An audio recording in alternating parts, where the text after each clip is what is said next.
Hey, happy Friday. Preemptive apology if my energy is somewhat lower than usual. I have not been feeling the best this week, full disclosure, but we're going to push through because today we have a really exciting book to talk about. As you saw, Witch of Wild Things by Raquel Vasquez Gilliland. And this is the perfect kind of magical realism romance to kind of push us into the fall and kind of bridge that gap between like early fall and spooky season, because it does have witches and magic, but there is also incredible heart. I will caution you though, if you are looking at the cover and or reading the description and expecting a cozy fantasy, that is not what this is, at least to my reading experience, because there is a deep well of grief that this book is really exploring and pushing our protagonist Sage through. And it starts with one of the best opening lines I have read in recent memory. My great aunt Nadia said it's a bad idea to reject a gift from a ghost. And so we start with a ghost immediately, or at least a gift from a ghost. And it may take us a second to place who the ghost is, but we know it's someone important to Sage. And we also pick up with Sage, our protagonist, as she is in the midst of this kind of life crisis, in that she has just lost her job as a teacher of jewelry making, a job that she really treasured. She loved making jewelry and crafting, but she especially loved working with students and discovering their wonder in their own craft and art. And she is having to move back to her childhood home, a place that she has actively avoided for years, particularly after the loss of her younger sister, Sky. And she has two sisters, Teal and Sky is the one who has left her this gift at the beginning of the book, which is a cup of very specific coffee.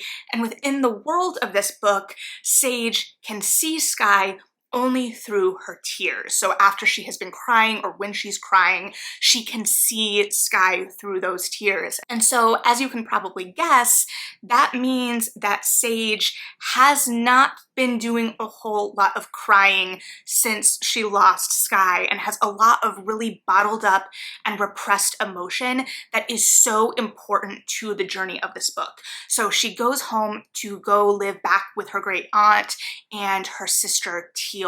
She lived with her aunt growing up after their mother left them, and Sage really took on the role of caretaker in the family. She is the eldest daughter and the older sister, and there is a lot of weight there, and her relationship with her sister Teal is not in a good place. And we have the indication that their last interaction involved Teal smacking Sage over we don't exactly know what at first. So Sage is not looking forward to this, and she also is really dreading all of the history that lives back in this town outside of her family. We find out from a call from her best friend as she's coming back in that her high school crush is back in town. And she had a really involved AIM history with this crush, though this crush had no clue who she was. And so she's balancing these really complex family dynamics and attempting to find her place in this family again, in this town again, after this great loss and this sense of failure in some ways, and the sense of failure that's really being compounded by the way her family is speaking to her as if she is someone who always ruins things, outwardly articulating this inner dialogue that she has. And so we've got that going on, and then she's also going back to work at this farm she worked at as a teenager. The grandson of the owner has taken over. She had a bit of a crush on him growing up, but more importantly, she is being paired to work with Ten, her real childhood love, who broke her heart. And we don't know the full story behind that heartbreak. We don't really know what happened between the two of them, but we do see their AIM chat history sprinkled throughout the rest of the story. I do question, because I feel like they said Sage was around 28 in the book, and I am 32 going on 33, and I did a lot of instant messaging in my middle school years, but the timeline feels slightly off for me, especially because even just a few years later, the kind of interaction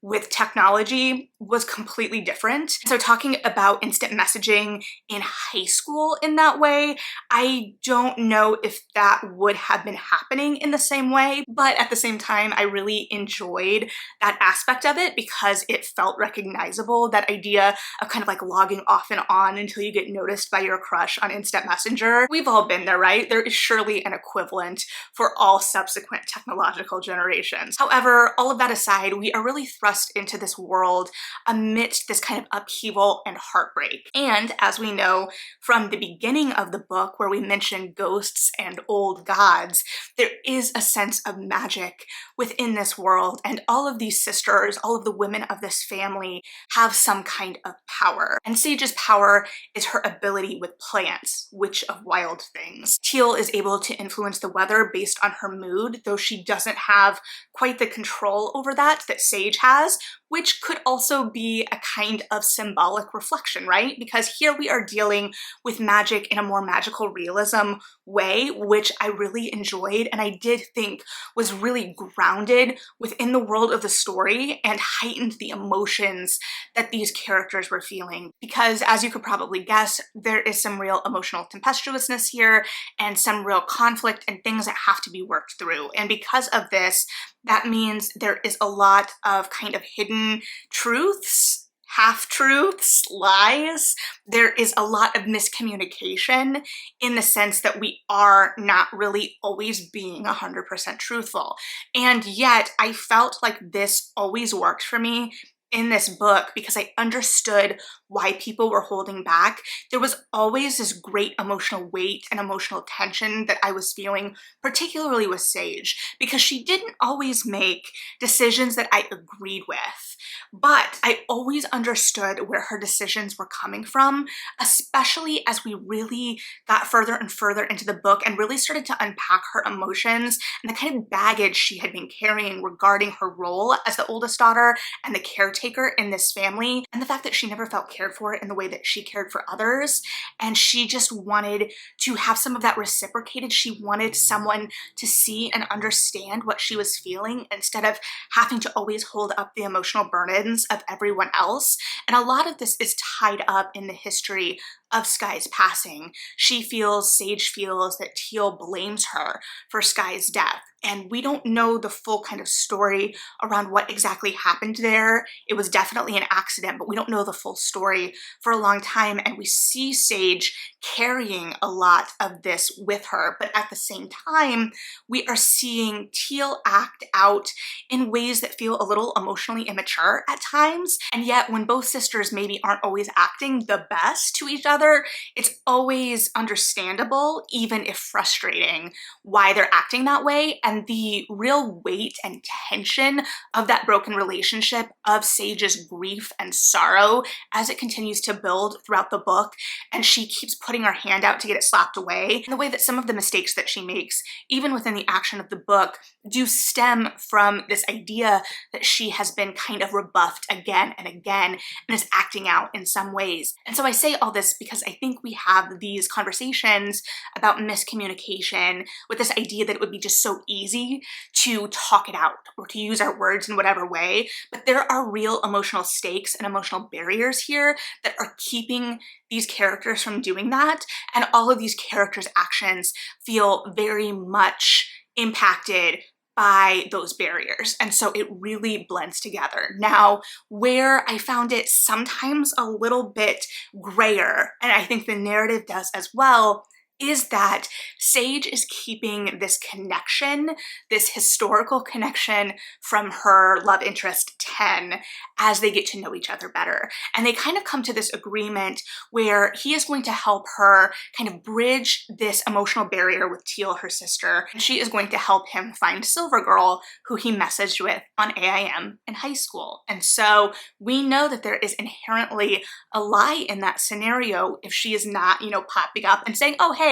it was me. And there is a barrier to her emotional vulnerability with him at first. She is definitely holding on to some anger from something that we don't know exactly what it was. And so the relationship is really developing under the cloud of that untruth, which Sage's best friend, who has her own romantic troubles, does call her out on, but Sage doesn't necessarily want to hear it. I will say, if you're going into this expecting more of a kind of romantic comedy, I also don't think that the romance is important here, but I feel like Sage's journey with both herself, finding herself, coming into herself, and her relationship with her family, I personally felt were the most important relationships in the book. And so the romantic plotline is definitely there. It is an important plotline, but it is not what is driving the story forward necessarily. It is a big portion of Sage coming into herself and kind of finding who she is as an adult, especially in this place and in relation to her family at this time of her life, and kind of standing up for herself.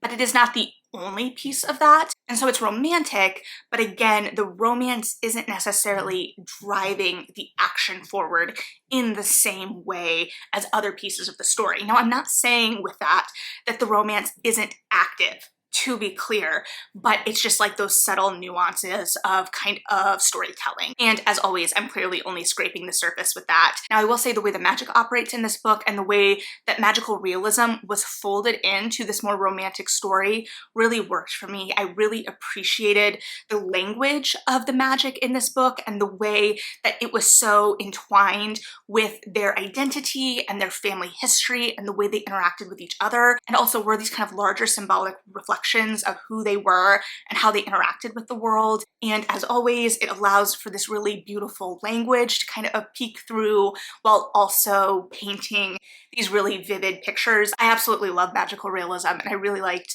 the way that it was utilized here, and seeing it in this more romantic focused book was an absolute joy because it did give those peaks of wonder through the sadness and helped us keep pushing to that happily ever after, to that romantic end. Because while the romance may not necessarily be pushing the main action forward to my reading, it definitely doesn't deprive us of a happily ever after in a myriad of ways. And so I think that there's a lot of joy and wonder to be discovered in this book. Even if I couldn't always recognize all of the plant parts of the book, there were parts where I was like, is this a real plant? Is this a kind of mythical, magical, made-up plant that is something that people that really know plants will understand within the context of this story? It's a little bit more symbolic. I could not tell you, unfortunately, but there is a real symbolism and magic to those plants because they are part of that magical realism, and just because there is wonder there as well within the natural world, and the way that the natural world is explored in context and relation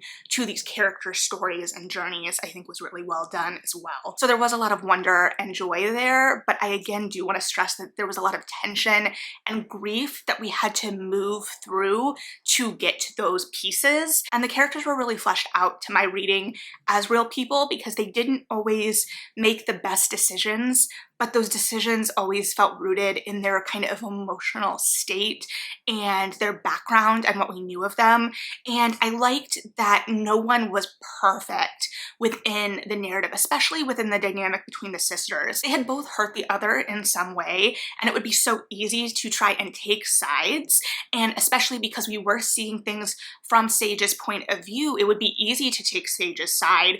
But I think Teal's perspective was also given a lot through action and really made us sympathetic to her and made us sympathetic to the way that both of these sisters felt adrift in some way from this torn relationship, and we could see Teal kind of acting out even as she was holding Sage away. So there was a lot of that emotional resonance, but again, there was that grief and that heaviness that we had to move through, and I think magical realism is just such a wonderful vehicle to accomplish that because it allows us to visualize so much of that in specific ways. So at the end of the day, I really did find this a magical read, moving into fall and those autumnal vibes. So let me know what you thought if you've read this. Let me know any other witchy reads that may be on your reading list. But thanks as always for hanging out and listening to my thoughts. Like, subscribe if you feel like it, but always appreciated. Most importantly, read something good. And yeah, bye.